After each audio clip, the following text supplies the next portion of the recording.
It's time! What's kicking, everybody? We are back for another episode of Pickin Fights. I'm Keith, joined as always by Tom. Tom, how are you tonight? I'm doing good. When you're watching this, we would have just concluded UFC 268. Hasn't happened yet as we're recording it. I hope it's a banger. All signs point to yes. How you doing, Keith? Oh, I'm doing great. You know, it was just your birthday. I'm hoping that all of our fighters that we picked on our last episode, where we had our good friend James Lynch, I really hope that everything works out for you for your birthday. If it didn't, well, I'm sorry. It must have been a shitty birthday, but what can you do? So tonight we're also joined by Cooper Burke. Cooper, tell us a little bit about yourself, what you're doing right now, and, just give us some insight into the world of Cooper. Hey, so I'm a high school student from Atlanta, Georgia. Tom and I are colleagues over at Overtime Heroics, and he reached out to me asking for another guest, and I figured, why the hell not? Sounds like fun. I've seen y'all shows before, so I might as well come kick it with you guys. Sounds good. All right, cool. Yeah, definitely check out what Tom's doing over at Overtime Heroics, what the overall Pick and Winners team is doing with the Men of Order. And on our own website at pickandwinners.org, make sure that you're liking and subscribing to our channel, liking this video. Comment down below what you think, and follow us on all of our social media platforms. It'll be below our names and in the description down below. So we've got UFC Fight Night, Holloway versus Rodriguez. We're going to kick it off as we always do with our prelim locks. I've got a prelim lock that I feel pretty good about. I like Miguel Baeza over Chaos Williams. That's a good pick. Not only is that a good pick in my opinion, but it's also a really good fight to watch. I like Miguel Baeza in this one because, he's 10-1 professionally, and while records don't really mean everything, his boxing is really good and his submission game is great too.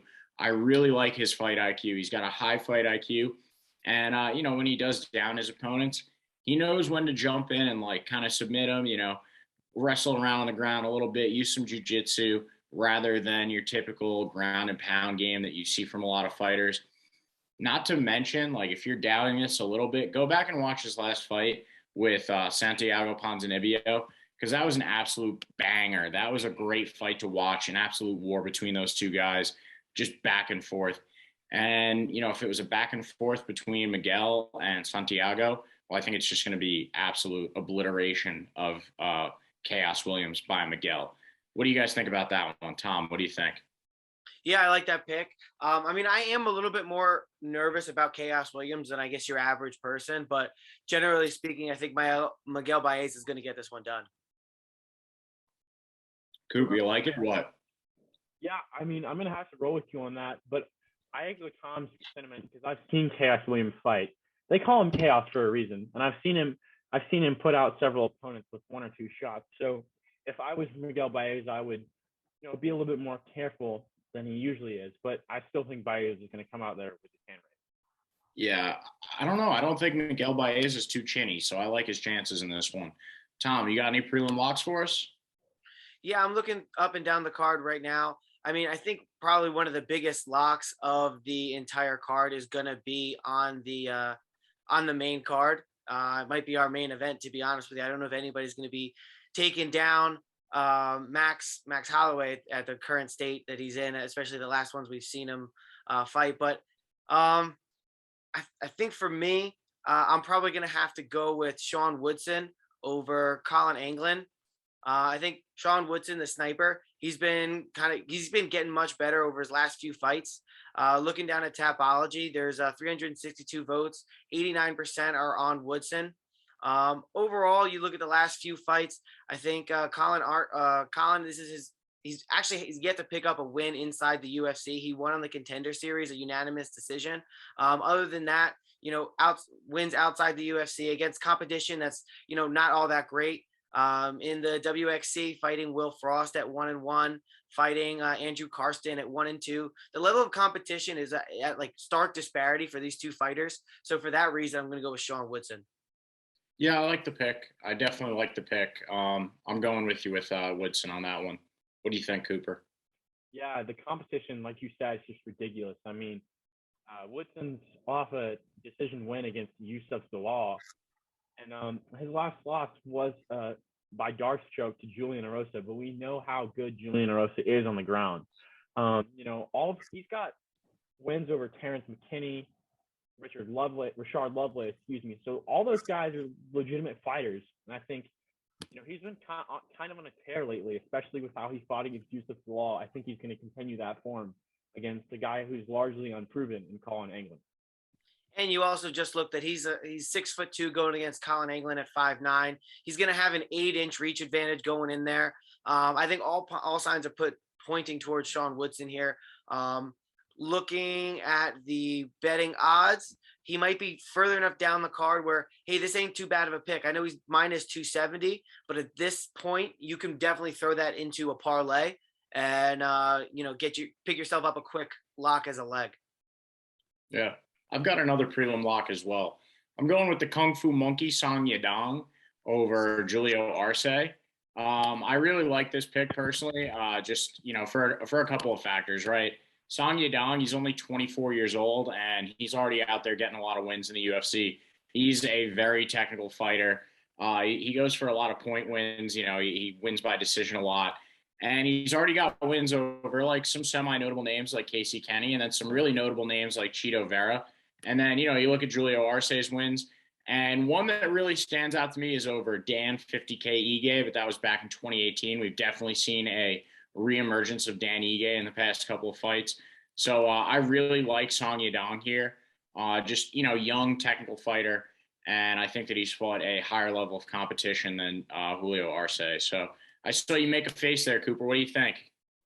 Yeah, man, that was going to be my lock. So I had Song Yadong, and look at his fights. I mean, he beat Casey Kenny by decision. He beat Marlon Vera by decision. He beat Alejandro Perez by right cross. He beat Vince Morales. I mean, I could just keep rattling off names here. And, I think his most impressive fight was that Marlon Vera win, but his only loss in the octagon has been to Kyler Phillips. And you could argue that he walked away winning that fight. So the absolute tear that he's been on, and, the skill gap that he's displayed over his opponents has been so great that I think Julio Arce is not going to be able to keep up with it. He's 17-4, and he did beat Andre Ewell, who, Andre Ewell's kind of a mid-tier bantamweight. But Julio Arce might have trouble making bantamweight. He was a featherweight before. He beat Daniel Tamer. I mean, who hasn't? I think that weight cut combined with the skill advantage of Song Yadong and the form that Song Yadong's been on, I think that Yadong's going to walk away with this pretty easily. Yeah, and the good people over at Tapology really like this pick too. They're coming in at 84% on Song Yadong. And let's see, out of those 84%, 14% of those votes are coming in by KO, majority of them by decision. I really like the prop. I haven't seen the odds just yet, but Song Yadong by decision. That's one of the props that I really, really like for this fight night. Tom, what do you think about that pick? Yeah, right now I'm looking at Song Yadong. I think he opened at minus 152. He's sitting at minus 160 right now. And honestly, I don't even know why I mentioned what it opened at, because what it opened at is probably very similar to what it is now, being that we're recording this a week and a half out. That being said, I think, similar to my other pick, I think adding this to this one, you could probably take straight up and make some decent money on. But I think you could also add to a parlay and have two pretty solid first two legs going into the main card. Combine that with a Max Holloway pick. I think, that's a pretty solid 3-legged parlay. I know it is probably all favorites, but still you could probably turn some plus money on that. Add a couple people and another one that I like a lot. I like Felicia Spencer over Leah Letson. We saw Felicia Spencer come out in her last fight and put on a really good performance. I mean, hold on, let me pull it back up. But I remember her last performance. Actually, wait, sorry, I'm jumping ahead because I was just looking at the odds. Didn't realize the odds are not in the same order as the fight. So my bad. We'll get to Felicia Spencer a little bit later. Are there any prelim locks anybody else wants to talk about before we move on to? Actually, no. Okay, timeout. Do you have Felicia Spencer as a prelim or as a main card? I do. I have it on Tapology as a prelim, but there seems to be disparaging, stories going on between Tapology and the UFC website. the UFC website is broken as always. Later on up the card, we'll see Kyle Daukaus is fighting, but the UFC website has him fighting against Kevin Holland again, which is not the case, I don't think. So, we'll see some mix-ups back and forth there. But I do have Felicia Spencer on the prelim for this week. Okay. Coop, where do you have her? Yeah, she's on the prelims for Tapology, and I've got the UFC pulled up on my phone, but I figured I could roll with Tapology. They're pretty solid, so I think she's on the prelims as well. Okay, with that being the case, one of my prelim locks is going to be Felicia Spencer over Leah Letson. Reason being, Leah Letson, she's new to the UFC. She was on the Ultimate Fighter. She lost to Macy Chiasson, which we've seen Macy Chiasson go on and fight some pretty decent fights, having to get one, I think, canceled off the top of my head. She does have a split decision win over Dolidze Stolyarenko. That was 2 years and 10 months ago. So it's really hard to know what kind of Leah Letson we're going to get. But when you're 27 and you've been outside of the cage for 3 years, I don't think that that's going to be a major improvement in your career. I think you really need to be fighting at that state point in your career. Looking at Felicia Spencer, she's fought some hard fights in the past, but I think she's just been in the UFC. I mean, with a win over Megan Anderson, I think that's a strong showing in and of itself. Around the same time that Leah Letson was last in the cage. Felicia Spencer's had 5 fights since then. She dropped a loss to Chris Cyborg, which is understandable. Beat Zara Fayern via ground and pound, and then goes on. She loses to Amanda Nunes, who hasn't, and then put on a really good fight with Norma Dumont, who we think is a rising star in the division as well. So I think Felicia Spencer, even though she's 3-2 or 2-3 in her last 5, I think she's fought the much better competition. She's proven she deserves to be in the division, and Leah Letson just hasn't up until this point. Tapology, 92% in favor of Felicia Spencer over Leah Letson. And what I was saying originally before I was so rudely interrupted by myself, Felicia Spencer is sitting at minus 330 right now. So not something that you would maybe want to go straight up, but you maybe want to take it by a decision. I don't know what those odds are. Probably a little bit better. She's statistically a decision fighter, and then potentially just another leg in your parlay. What do you guys think? Yeah, definitely a good parlay booster this week. And like you mentioned, the disparity in competition between these two women. Felicia Spencer has definitely fought the better competition on her end. Like you mentioned, Megan Anderson, a win over her is huge. She went up to go fight Amanda Nunes and didn't stand a single chance, but she still had her path up there. I mean, this is a woman who was really just kind of thrust out there. Because, she went and fought Chris Cyborg. She was 7-0, 7 professional MMA fights, came from Invicta before that, and then fought Amanda Nunes at 8-1. Now, I know that the Amanda Nunes situation is a little bit different where they have to just kind of throw anybody at her, fresh meat anytime they can. But this is a woman who is definitely deserving of a title shot. So I'm definitely rolling with Felicia Spencer here on this one. I like the Canadian. Yeah, I'm going to go with Spencer as well. Like you said, Tom, Leah Letson hasn't really proven herself in terms of what she can do. We know she fought in the Ultimate Fighter, but she hasn't done much else other than that. And yeah, Felicia Spencer has a win over some notable fighters, like you said, Norma Dumont. But she fought Norma Dumont. She lost in a split decision. But she's lost her last 2 fights, has a win over Zara Fayern. So, those are big wins. But I think the thing that stands out to me the most is she had the stones to go and fight Nunes. It might have been similar to boxing where it was a mandatory challenge for Spencer. But if I remember correctly, she took Nunes to the final bell, which is not something a lot of fighters have done before. Yeah, no, you're right.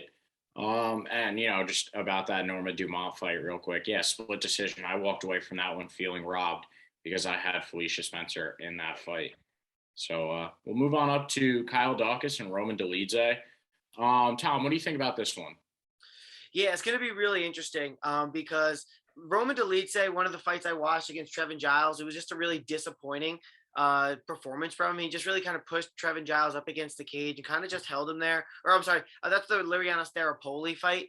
He last fight was against Liriano Staropoli, and he just kind of pushed him up against the cage. I was expecting more of a firefight, and it was just lackluster. So I feel a little scorned by Roman Dolidze because of that. But, you do have to remember this guy, he is still a Georgian, and we have a running rule on the show that you don't bet against the Georgian.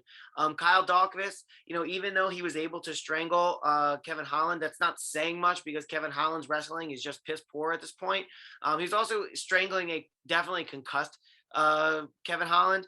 And also my rule that I wrote a piece on for Overtime Heroics, that brothers can't be good in the UFC at the same time. And that's why Kyle Daukaus, even though he wins a fight, he still didn't get, it went to a draw or went to a no contest.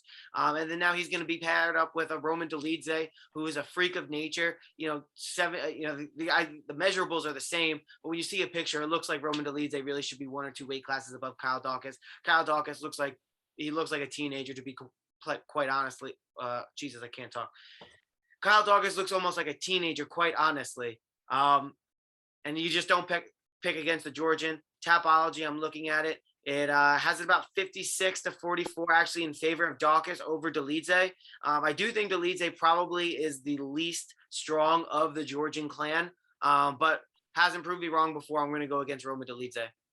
Yo, take a quick second to apologize to Cooper, all right? We do have a teenager on the show this week, so, are you saying that he couldn't get in there with a Georgian? Come on, man.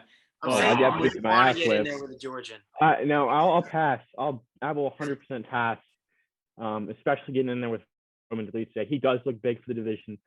That's where I'm going to have to disagree with you. I like Daukaus.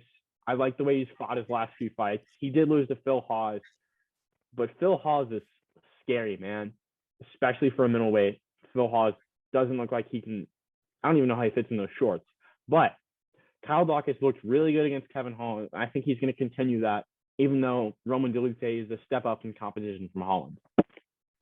Yeah, so I'm going to have to disagree with you on that, Cooper. And my main reason is just because I think that Kyle Daukaus is a lot more willing to try and stand and trade blows with guys, whereas Roman Dolidze is just he's going to go in there and grab your seatbelt and drag you around no matter how good of a wrestler or grappler you are.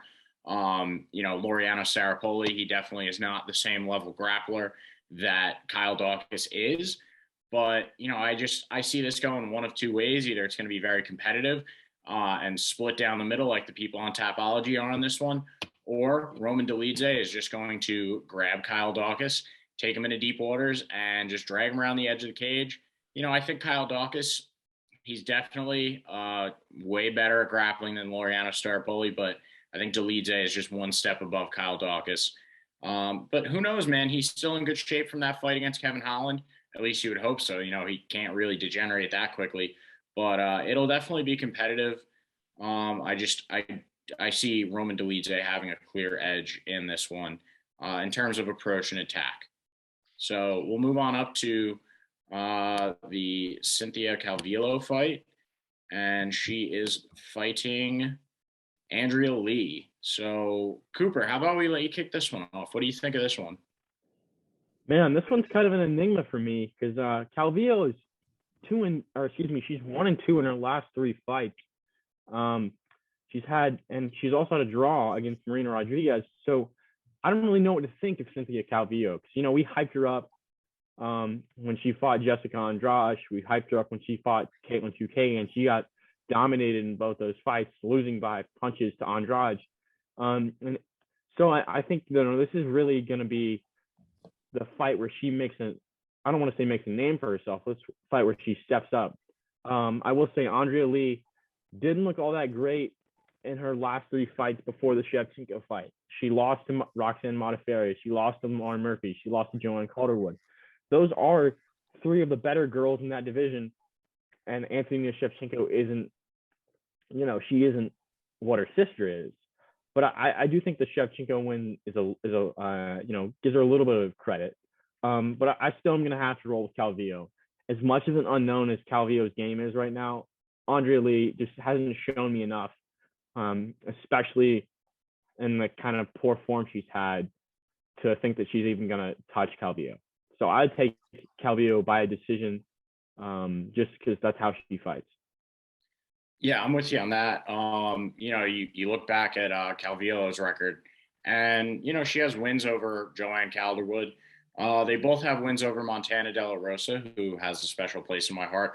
But like you mentioned, A loss to Roxanne, you can't come back from that, in my opinion. So I'm definitely rolling with Calvillo here. Who do you like in this one, Tom? Yeah, I think this is an example of two very, very similar fighters. I think on this, when they stand up, they're, decent to above average stand up, and their ground game is also decent to above average. I think Cynthia Calvillo is going to have the edge here. I think she's just a little bit more experienced fighter when it comes to the UFC, when it just comes to being around the block in terms of competing and the level of competition. And then, like you said, Keith, the loss, Chancellor, stop it. The loss to Joanne Calderwood, Joanne, not a bad loss there, but it was a split decision. So you can argue it wasn't bad. Lauren Murphy, we saw, another split decision. You saw Lauren Murphy go on to actually fight for the belt, lose again. But, what can you do? That's kind of the nature of being a woman who weighs 125 pounds. You're going to have to go through Valentina Shevchenko, and it's not going to go well for you.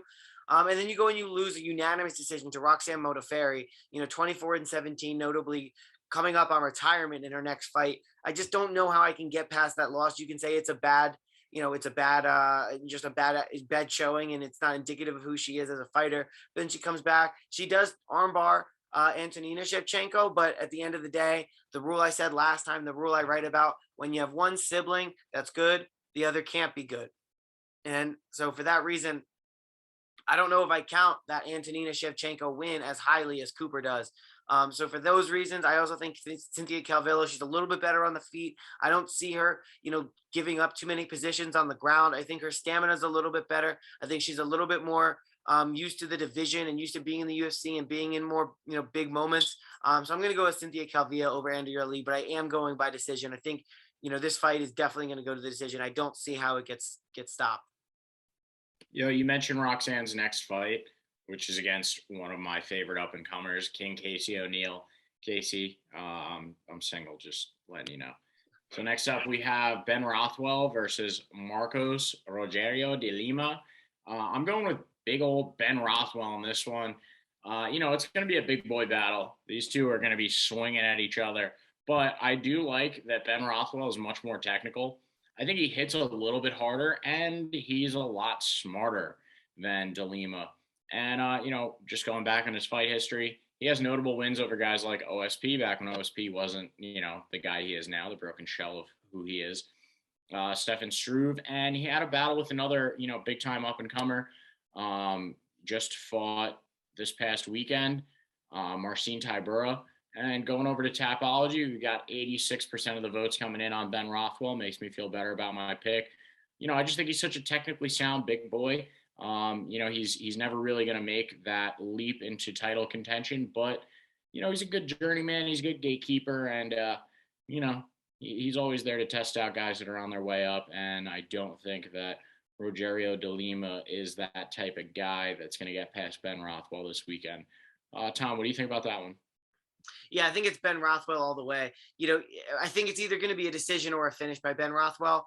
I think because you really are going to get one of two Ben Rothwell. I hate to keep saying his name over and over and over again, but really he just stands and he'll either stand and kind of push you up against the cage and try to body people, similar to how Roman Dolidze beat Laureano Staropoli, where you just kind of pushed him up against the cage and nothing really happens. So the judges really have no choice but to award you points for being in the dominant position, but nothing really happens and it's a super boring fight. Or he can throw out the jab, he can bob and move, and he's a really, really fun fighter that that we've come to love out of Ben Rothwell. We're going to get one of the two. I think either way, those versions of Ben Rothwell get it done. He's 40 years old, but we've seen 42-year-old Glover Teixeira take the belt back. We've seen countless heavyweights fight well into their 40s and have success even late in their career. So 40, maybe it's the new 35 when you're thinking about a heavyweight and you're thinking about this day and age. He's also going to be much bigger. He's going to have a 5-inch reach advantage. He's 3 inches taller than Marcos Rodrigo de Lima. I mean, de Lima used to actually fight at 205, and now he almost tips the scales at 265. You know what you're going to get from him. He's going to throw hooks, and he has solid Brazilian jiu-jitsu. He has solid takedown defense. I don't think this fight is going to end up on the ground. I think it's going to be Lima trying to throw big punches and hooks. I think Rothwell's going to be the bigger guy and be smart enough to be able to defend those. And I think if we can get a Rothwell that's motivated enough and he gets his opportunities, I think he might be able to finish de Lima. Looking back at de Lima's past, I don't believe it would be the first time he's been finished. But yeah, well, he got basically just choked out by Alexander Romanov. He got choked out again by a Stefan Struve. He does have a win over Ben Sassoli, Sassoli. But he also has a win over Maurice Green. It was a decision win, and Maurice Green is just really, really not good. I mean, I don't have another way to describe Maurice Green other than just not good. You know, he lost to Jean Valente, who's not good. If you add that to the rest of, he's on a 5-fight losing streak, you know, to Greg Hardy and all that. So a win over Maurice Green doesn't tell me anything. I don't think Lima has had a really notable fight in a while. And I just think Ben Rothwell gets it done. I think he's more experienced. I think he's bigger. I think he hits harder. And I think, you know, everything's in Ben Rothwell's corner. What do you think, Cooper? Yeah, I'm going to have to roll with Ben Rothwell again. I mean, every time you watch College Game Day, every time the picks are unanimous, it always seems like the person who picks against or picks for them, they always end up losing. But again, Rothwell's a better fighter. If you look at Rogêrio de Lima's resume, a win over Maurice Green, like you said, doesn't tell me anything at all. Maurice Green, I don't even know how he makes weight. He looked really poor in that fight. And de Lima has gotten choked out in every single one of his UFC losses. I went all the way back and looked. He lost to Romanov. He lost to Struve. He lost to OSP. He lost to, not even going to pronounce that guy's name. And he lost to Nikita Krylov, all by choke. So like you said, if Rothwell can use his above average Brazilian Jiu-Jitsu and above average ground game, I think the fight is Rothwell's to lose. I'm with you there. He actually won his last fight by choke. It wasn't really clean at all. It was against that dude, Chris Barnett. And that was a pretty interesting fight. A choke over Chris Barnett, I count about the same as a win over Maurice Green. I mean, Chris Barnett, we saw the last time that he fought, he basically just gave himself up, said, please choke me out. So it still goes down as a choke. Yeah, that's what I was getting at, but it definitely still goes down as a choke. Maybe if Ben Rothwell can get into a similar position this week, then, I mean, it's definitely his fight to lose at that point. So next up, we've got Felipe Lins versus Ovin St. Pro. I'm rolling with good old OSP here. Now, we've seen a real downslide in OSP's career, and I already see Tom's face. I know he's going to disagree with me, but listen, I think that the biggest thing that Lins has to offer in this one is his strength and his knockout power. Whereas, you know, going back and looking at OSP, he's got stand-up, or he had stand-up. I hope he gets it back. And he had Brazilian Jiu-Jitsu at some point. You know, you go back and look back, he's got wins by knockout. He's got wins using submissions. So, you know, I just think that OSP brings a lot more to the table. The sad part about OSP at this point, though, is like he's practically fighting for his career. You know, this could be the last time that we see OSP in the UFC. He looked especially defeated when he fought Tanner Boser. It was just a sad shell of a man that, you know, he used to be good at his craft. But, you know, I think he's got something major to fight for. And if he does get that motivation, like, hey, this could be it for me, then, and it for my legacy as well in the UFC, and incorporates that all-around MMA game that he's got, then I think he'll pull out the win over Felipe Lins. Am I confident in this pick? No.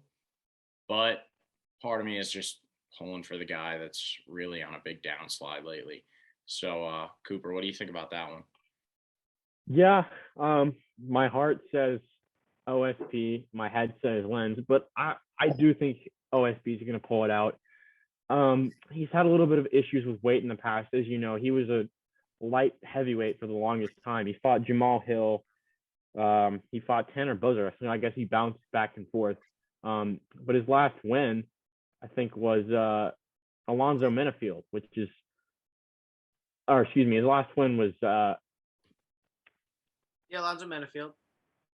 Yeah, Alonzo Menifield. Yeah, it's I was reading right to left for whatever reason. So his last win was Alonzo Menifield, and then he moved back up to heavyweight. So, you know, I think OSP, if the fight goes to the ground, I think OSP still has his ground game. I really don't know about his stand-up. But Felipe Lins is a really slow heavyweight. I don't like the way he fights. I think he's one of those fighters that struggles to keep the pounds off in camp. And he's almost looks like he's a step behind every other guy he fights. I don't know how that's going to work out for OSP, being that he's 38, he's up there in his career. He's way past his prime. But I do think OSP is going to find a way to squeak this one out. I hope so. Tom, what do you think? Yeah, I think it goes either one of two ways. I think either Felipe Lins catches him or OSP wins, by a late decision. Not a late decision, a decision, or maybe a late finish, but more likely a decision. OSP, he's a rangy fighter, with an 80-inch reach. That's really kind of what your MO is going to be. I'd imagine that'd be better at 205 than heavyweight, because you're just fighting a little bit smaller of a guy. So you use that long reach to your advantage more, but he fights off his back foot. So he's really more of a counter puncher. He has good Brazilian jiu-jitsu, especially his transitions. They're very, very fluid on the ground. He's fun to watch. But he just really hasn't looked all that good lately. Like you said, Keith, he looked kind of unmotivated. However, Felipe Lins has been bad in the UFC. This is a guy who was in the PFL's first ever heavyweight tournament. He was the winner. And then he came over to the UFC. He runs into a buzzsaw that is Andrea Arlovski, loses a unanimous decision there, comes out, just doesn't look great, comes out again against Tanner Boser, doesn't look great there either. So he hasn't really had any good fights in the UFC. But then again, he's also had two very difficult fights in the UFC. The thing is the people he has fought, he didn't look good against. So it's not like he looked good and has two losses. He looked bad and has two losses, but two good guys. So it's really hard to see what you're going to come out and get with Felipe Lins. Tapology has everyone pretty much divided, 69% saying OSP, 31% saying Felipe Lins. I picked OSP in his last two fights against Jamal Hill. And then we saw the real downgrade of OSP. And then I thought maybe he was going to come back and have a good showing against Tanner Boser, and he looked even more unmotivated. Now he's turning around 3 months later. I don't know what's going to be, all that more motivating for him at this point. I mean, he could lose his career, but he could also have lost his career, against Tanner Boser being lackadaisical, and Tanner Boser has, a wicked ground game or a wicked ground and pound game. So you can lose your career just like that as well. So, I mean, at the end of the day, I don't want to lose money on OSP again. So I'm going to go with Felipe Lins here. Yeah, I don't know whose idea this was to make it the co-main event. Not a great choice. I don't know if they're trying to give OSP like a decent send-off, like, hey, you could lose this one, but at least you were the co-main in your last fight. Doubt it. But we'll move on up to the main event now. We've got Max Holloway versus Yair Rodriguez. I'm personally rolling with Max Holloway. I think most people out there are. I think Tom and Cooper will probably agree with me on this one. And I actually think he's going to get it done by knockout. I think his boxing is just so superior. Many people say that Max Holloway is the best boxer in the UFC. And it's so superior to Rodriguez. And then, you look at the two guys that these guys have fought. Holloway has been at the top of the division for a very, very long time. He's fought guys like he had that battle with Calvin Kattar, Frankie Edgar, pretty good knockout, Brian Ortega, and 2 wins against Jose Aldo. So, and then you go and you look at, Yair Rodriguez's most recent fights, and he brought Jeremy Stevens to a decision. So in 2019. Yeah, ring rust. Could it be ring rust? Doubt it. But I'm going with Max Holloway here. The level of competition is just so crazy between these two guys. I get it. Yair Rodriguez, he's earned his shot to fight Max Holloway with everything going on. The fight getting canceled, getting moved and everything. Well, Max Holloway is probably going to knock Yair Rodriguez the fuck out. Tom, what do you think about this one? Yeah, it's just so hard because Yair Rodriguez is coming in, and this is his first fight in 2 years and 2 months, or 2 years and a month. 25 months is a really long time to take off. He's 29 years old, so maybe a little bit of rest, but without that activity, you really want activity when you're young and when you can handle it. Jeremy Stevens, like I said, the win in 2019 doesn't really tell me much. That's really, I think Jeremy Stevens is on a really long losing streak and somehow manages to stay in the UFC. He's a win over the Korean Zombie, which is solid. But again, that's 2018, and the Korean Zombie went on. He lost to Brian Ortega. Brian Ortega goes on and loses to Alexander Volkanovski, who Max Holloway fights really, really competitively. You can argue he won both. You can argue he lost both. But at the end of the day, there's so many steps to this. So, okay, Yair Rodriguez beats Chan Sung Jung. So he's over the Korean Zombie. Where is he compared to Brian Ortega? And I know MMA math isn't, the best barometer of if a fight's going to win. But when we're talking about Max Holloway, we're talking about the caliber of fighters, and we're talking about two guys who are going to go out there and have a stand-up battle. I mean, we're comparing stand-ups. He maybe has a better stand-up than the Korean Zombie, but the Korean Zombie was getting pieced up by Brian Ortega, and then Brian Ortega, took it down to the ground. But at the end of the day, Brian Ortega was piecing up the Korean Zombie. It was blowing everyone's minds how much he was piecing up the Korean Zombie. And then he goes out there and he loses to Volkanovski. That's competitive on the feet, but Volkanovski, I think we all can agree, was the better stand-up competitor there. And Max and Volk, in terms of the feet, are very similar competitors. So there's at least two steps between Yair Rodriguez and Max Holloway. Yair Rodriguez, really, he hasn't been finished before. I'm looking back.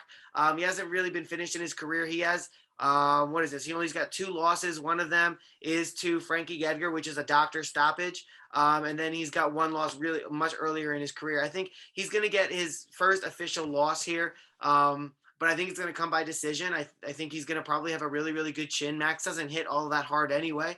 I think we're going to have another Calvin Kattar, another Calvin Kattar thing. And if it's not another Calvin Kattar example or a Calvin Kattar-esque fight, similar the Max Holloway Calvin Kattar fight, that is obviously.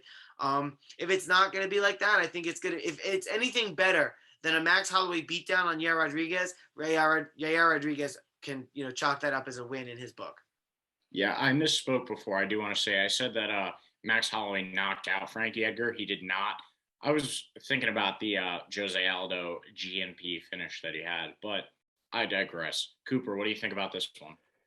I'm going to have to stick with Holloway here. I mean, he did have those 2 losses to Volk. You can argue they went either way. I'm going to say you split those fights. But his last fight against Calvin Kattar was a masterpiece. I mean, it was like watching Leonardo da Vinci paint the Sistine Chapel. Everything was rolling for him. He broke a record for most significant strikes, blew it out of the water, actually. If you subtracted the difference between his significant strikes and Kattar's significant strikes, it would still break the record, which I think is frankly ridiculous. And like you said, but like Tom and you said, I think that Yair Rodriguez hasn't fought 25 months. So ring rust is obviously a problem. And when your last win was against Korean Zombie, who, Jeremy Stephens is a win, but Jeremy Stephens also has the record for most losses in the UFC. Your last wins against TKZ 3 years ago, you're going to need to prove something more than that, especially when there's rumors of you running from USADA in Mexico and there's that whole testing issue. I don't know why they gave Yair this fight. Like you said, I don't think Holloway hits very hard. I think Holloway wins a late finish, just because Rodriguez has been out of it for so long, and I don't want to say he's averse to fighting, but it's almost like he shows a disdain for the competitive nature of it. Yeah, if you could get Max Holloway a win in either 4-5 or decision, that would probably be a pretty good prop to take. That makes it a little bit more appetizing than the minus 550 it is right now. Yeah, FanDuel usually has those. I like those a lot. So that pretty much wraps up the card for us. We'll run down our picks as we usually do. I'm going with Miguel Baeza, Song Yadong, Kyle Daukaus, Cynthia Calvillo, Ben Rothwell, OSP, and Max Holloway.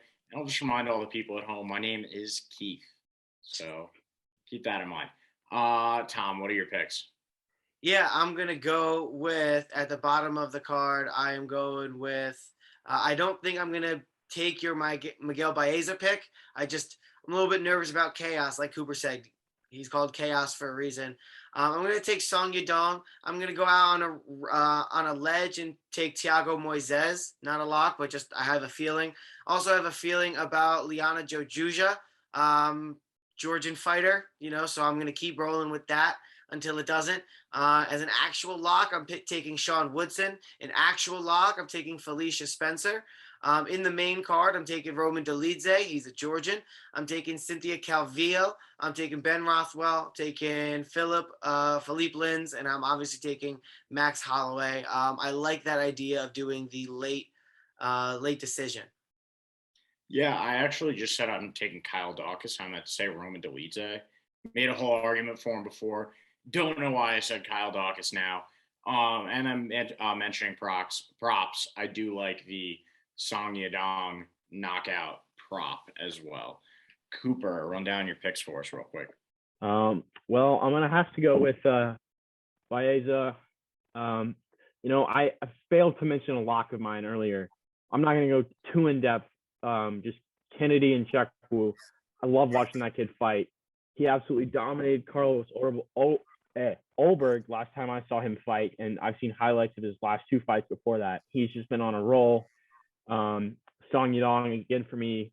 Courtney Casey, Sean Woodson, Felicia Spencer, Kyle Daukaus, Cynthia Calvillo, Ben Rothwell, OSP, and Max Holloway for me. Yeah, and I'm taking Felicia Spencer too.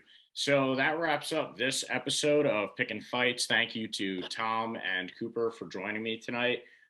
This video has been sponsored by whatever shampoo this guy Cooper is using, because he's got some nice hair, man. He keeps fixing it up for us. It's good. Keep showing it off, kid. So make sure that you like and you subscribe. Comment down below what you think. Come back after the fights and be like, yo, you guys won me some money, or now I can't pay my rent. Fuck you, Tom and Keith. Blame it all on Cooper. Let him know. His Twitter will be down below. So will ours. Pickinwinners.org, @_pickinwinners, Twitter and Instagram. We got stuff with Men of Order, and Tom has some stuff with Overtime Heroics. Check it all out. Thanks, guys. Have a great night.